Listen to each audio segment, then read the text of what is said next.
আসসালামু আলাইকুম প্রিয় বন্ধুরা, কেমন আছেন সবাই? আলহামদুলিল্লাহ, আমি ভালো আছি আপনাদের দোয়ায় ইনশাল্লাহ। একটা কথা বলার জন্য এখন ভিডিওতে আসলাম।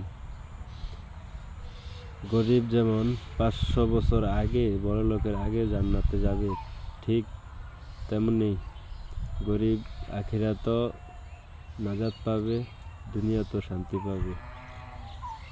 কেননা বুঝলাম, ডাক্তারের কাছে যদি গরিব যায় তাহলে বলে ডিম দুধ এগুলা ভালো ভালো খাবারের তালিকাগুলা বলে দেয়, আর বড়লোক যদি ডাক্তারের কাছে যায় ভালো ভালো খাবারগুলাই নিষেধ করে দেয়।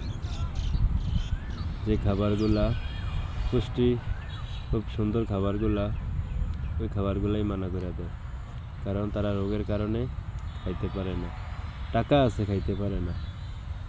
আর গরিব টাকা কম, তারপরও খাইতে পারে অনেক। এটাও একটা আল্লাহর কাছে শুকরিয়া আদায় করার মতো বিষয়। তো ইনশাল্লাহ